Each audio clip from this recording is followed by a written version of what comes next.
এর আগে যে আলোচনা হলো চণ্ডীমঙ্গল পর্যন্ত শেষ হয়েছে। চণ্ডীমঙ্গলে শুধু নয়, সমস্ত মঙ্গল কাব্য ধারার প্রধান কবি বা শ্রেষ্ঠ কবি বলা হয় কিন্তু মুকুন্দ চক্রবর্তীকে। প্রশ্ন আসে মুকুন্দ চক্রবর্তী মঙ্গল কাব্য ধারার শ্রেষ্ঠ কবি এবং তার কাব্যটি সম্বন্ধে আলোচনা করা, হয়তো উল্লেখই করলো না যে শ্রেষ্ঠ কবি কে। তখন কিন্তু এটুকু তোমাদের মাথায় রাখতে হবে যে শ্রেষ্ঠ কবি অবশ্য মুকুন্দ চক্রবর্তী এবং তার কাব্য চণ্ডীমঙ্গল যে আছে সেই চণ্ডীমঙ্গল কাব্য নিয়ে তিনি চণ্ডীমঙ্গলের শ্রেষ্ঠ কবি অবশ্যই, এবং সেই সঙ্গে সমস্ত মঙ্গল কাব্য ধারারও শ্রেষ্ঠ কবি তিনি, এবং তার কাব্যটি নিয়ে এখানে আলোচনা করতে হবে। তার কৃতিত্বটা আসে অনেক সময় দিয়েছে কোশ্চেনটা, আমি দেখছি তোমাদেরকে, তোমরা তো পড়ে উঠছো। এরপরে আসছে ধর্মমঙ্গল। ধর্মমঙ্গল কি আছে? ধর্ম ঠাকুরকে আশ্রয় করে যে কাব্য রচিত হয়েছিল সেটাই হচ্ছে ধর্মমঙ্গল। ধর্ম ঠাকুর ছিলেন হচ্ছে নিম্ন বর্ণের মানুষের তিনি দেবতা, বিশেষ করে ডোম শ্রেণী যে আছে তাদের হচ্ছে দেবতা ছিলেন ধর্ম ঠাকুর। তিনি ছিলেন কি কুর্ম আকৃতি বিশিষ্ট দেবতা। কুর্ম আকৃতি বিশিষ্ট বলতে কচ্ছপ, কচ্ছপের আকৃতি বিশিষ্ট পাথরের একটা প্রস্তরখণ্ডকে ধর্ম ঠাকুরের প্রতীক হিসাবে ধরা হতো। এবার ধর্মমঙ্গল কাব্যের মূল কবিরা কে? ময়ূর ভট্ট আছেন, এছাড়া রূপরাম চক্রবর্তী। রূপরাম চক্রবর্তীকে ধর্মমঙ্গল কাব্যের শ্রেষ্ঠ কবিদের মধ্যে অন্যতম হচ্ছে রূপরাম, এবং আরেকজন হচ্ছে ঘনরাম চক্রবর্তী। এই দুজনকে নিয়ে আলোচনা, এই দুজনের কৃতিত্ব বা কাব্য নিয়ে আলোচনা করা হয় ধর্মমঙ্গল কাব্যে।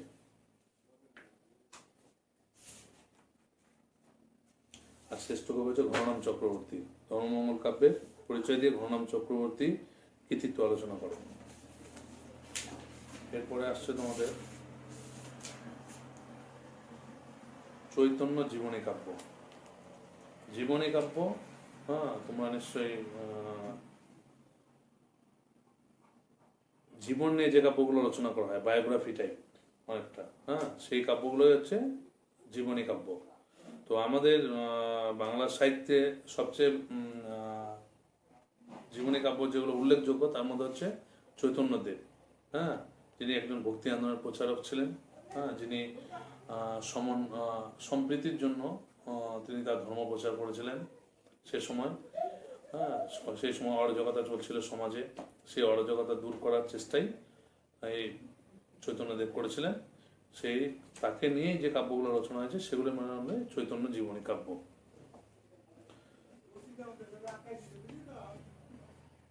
চোদ্দশো 86 খ্রিস্টাব্দে ফাল্গুনী পূর্ণিমা দিনে শ্রী চৈতন্য নবদ্বীপে জন্মগ্রহণ করেন। তার পিতার নাম ছিলেন হচ্ছে জগন্নাথ মিশ্র এবং মাতা ছিল শচী দেবী। তা জগন্নাথ মিশ্র শচী দেবীর ঘরে তিনি জন্মগ্রহণ করেছিলেন হচ্ছে শ্রী চৈতন্য। ছোটবেলায় তার নাম ছিল হচ্ছে গৌরাঙ্গ। তিনি ফর্সা ছিলেন খুব, গৌরবর্ণ ছিল তার চেহারা, ওই জন্য তাকে গৌরাঙ্গ বলেই ডাকা হতো। বড় ভাই অল্প বয়সে সন্ন্যাসী হয়েছিলেন বলে পিতা গৌরাঙ্গকে প্রথমে টোলে না পাঠালেও পরে তার দুরন্ত মনে অতিষ্ঠ হয়ে গঙ্গাদাস পণ্ডিতের টোলে পাঠান।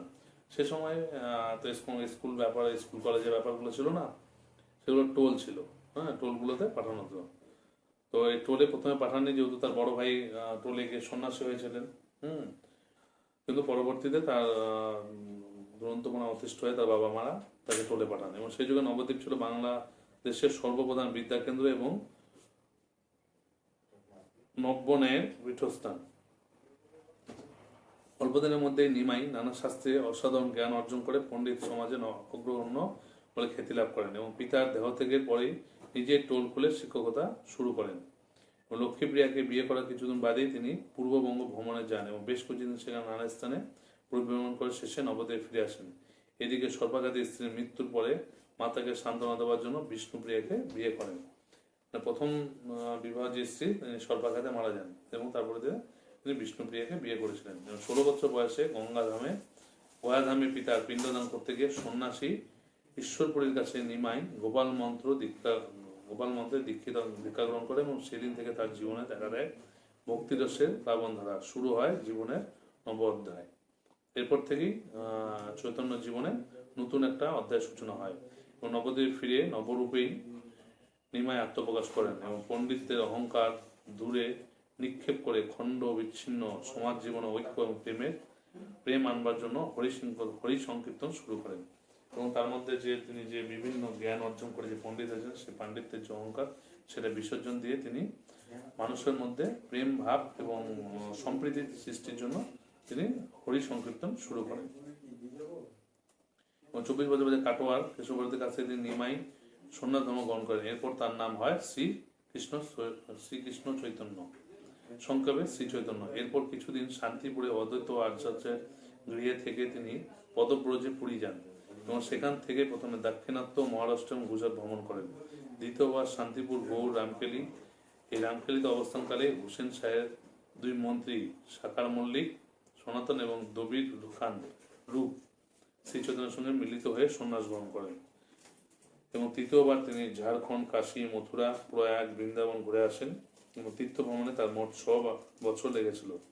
জীবনের শেষ 18 বছর শ্রী চৈতন্য পুরীধামে ছিলেন এবং জীবনের শেষ কয়েক বছর তিনি প্রায় উন্মাদের মতো অবস্থা কাটান।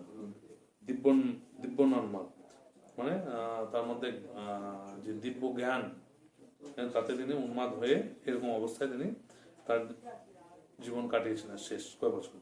প্রেম ধর্মের সমগ্র দেশকে প্লাবিত করে 1533 খ্রিস্টাব্দে পুরীতেই তার তিরোভাব ঘটে। এই তিরোভাবের ব্যাপারটিকে আজও রহস্যপূর্ণ রয়েছে। কিভাবে তার মৃত্যু হয়েছিল কেউ জানে না। কেউ বলে যে তিনি কীর্তন করতে করতে সমুদ্রে লীন হয়ে গেছিলেন। সমুদ্রের জল যেহেতু নীল, তিনি সেখানেই সমাহিত হয়েছিলেন। কেউ বলে তাকে পুরীর মন্দিরে মারা হয়েছিল। কেউ বলেছেন তিনি কীর্তন করতে করতে পায়ে ইট বেঁধে ইটের টুকরো লেগে সেপটিক হয়েছিলেন, সেপটিক হয়ে তিনি মারা যান। পুরী এবং পাণ্ডাদের যে ষড়যন্ত্রের কথা অস্বীকার করা যায় না, তবু শ্রী চৈতন্য তিরোভাবের ব্যাপারটি আজও রহস্যময়। অনেকে বলেছেন পাণ্ডারা তাকে পুরীর মন্দিরে ঢুকিয়ে সেখানে মেরে দিয়েছিলেন।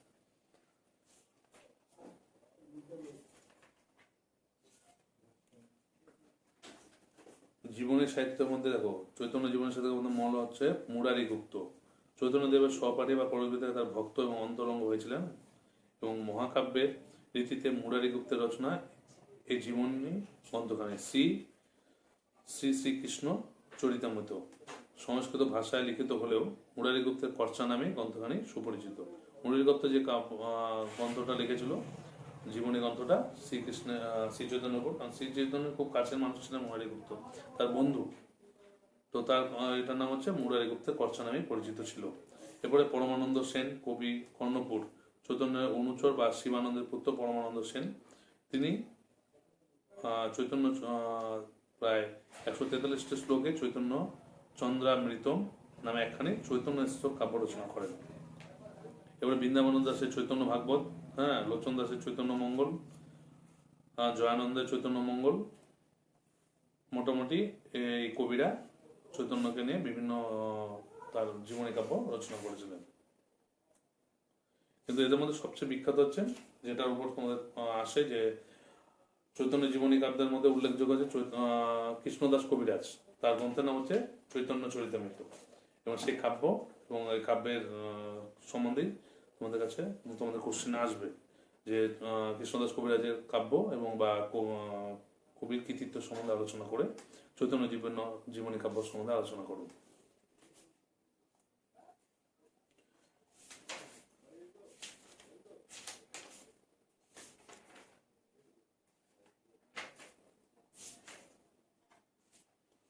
এবার আছে সপ্তদশ শতাব্দীর মুসলমান কবি বা মুসলিম কবি। পঞ্চদশ শতাব্দীর মোহাম্মদ শগি রচিত ইউসুফ জোলাখা। কি কি আছে? সপ্তদশ শতাব্দীর চট্টগ্রাম বা আরাকানকে মেনলি আশ্রয় করে সে সময় কিছু কাব্য উদ্ভব হয়েছিল সে আরাকান রাজসভায়, আরাকান বা রোসাঙ্গ রাজসভা। তো সেগুলো নিয়ে এখানে আলোচনা আছে, যে সপ্তদশ শতাব্দীর যে কাব্যগুলো সেগুলো কি কি, এখানে কি কি দেওয়া আছে। সপ্তদশ শতাব্দীর চাটিগ্রাম বা আরাকান বা চট্টগ্রাম, আরাকানে অধিবাসী সৈয়দ সুলতান মোহাম্মদ খান বা হাজি মোহাম্মদ প্রমুখ লেখকগণ নানা বিষয়ে পুস্তিকা বা কাব্য লেখেন। তবে এই যুগে আরাকানের রাজসভার কবি দৌলত কাজী আর সৈয়দ আলাদ, এই দুজনেই বিখ্যাত। এই দুজনের কাব্যগুলো নিয়ে এখানে আলোচনা আছে। কি কি দুটো কাব্য এখানে বলেছে দেখো। সৈয়দ আলাউল হিন্দু ও মুসলমান সম্মিলিত সমগ্র বাঙালি জাতির কবি রূপে স্বীকৃতি লাভ করেছেন। উভয় কবির লোট চন্দ্রাণী ও পদ্মাবতী কাব্যের জন্য। সৈয়দ আলাউলের পদ্মাবতী কাব্যের সর্বজনপ্রিয়তা অর্জন করেছিল। সৈয়দ আলাউল যে কাব্যটা লিখেছেন সেটা কি পদ্মাবতী, কবি পদ্মাবতীকে নিয়ে তিনি কাব্য রচনা করেছিলেন। রাজা কৃষ্ণচন্দ্র রায়ের সভাকবি ভারতচন্দ্র রায় নিন্দা ও প্রশংসা এই দুইয়ের ভাগী। বহু রচনার মধ্যে এখানে অন্নদামঙ্গল বা বিদ্যাসুন্দর আলোচনা করা হয়েছে। তো সপ্তদশ শতাব্দীর যে মুসলমান কবিগুলো ছিল তাদের মধ্যে কিছু দৌলত কাজী। চট্টগ্রামের অন্তর্গত সুলতানপুরের ষোড়শ শতাব্দীর শেষ ভাগে কবির জন্ম।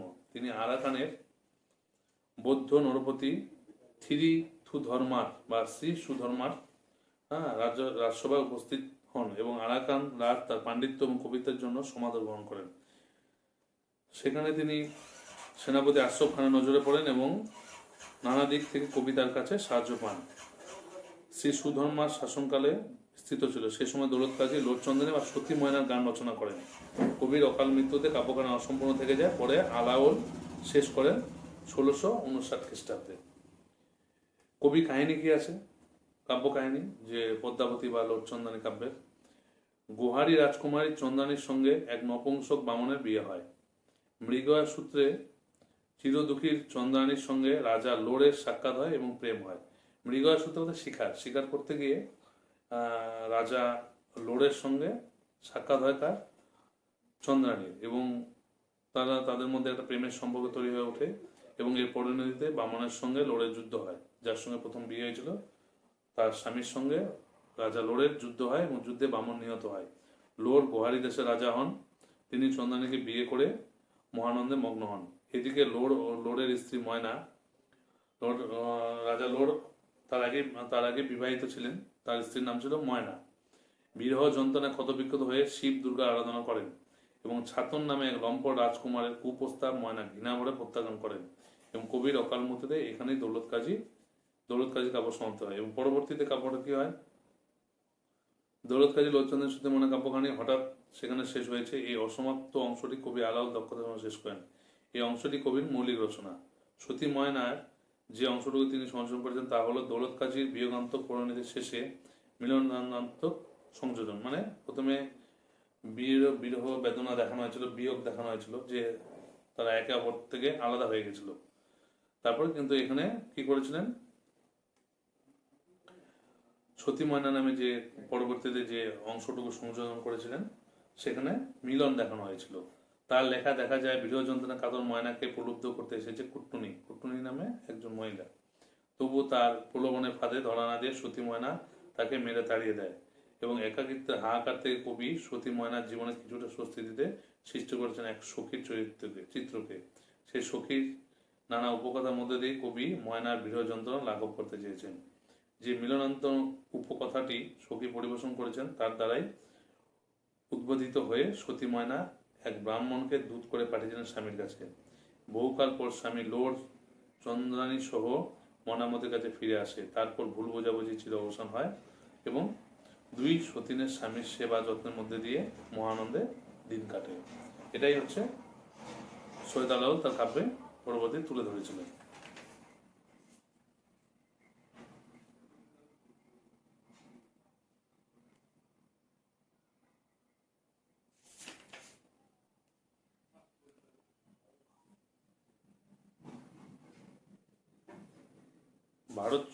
কবি ভারতচন্দ্রের এখানে রচনা অন্নদামঙ্গল। অন্নদামঙ্গলের কিছু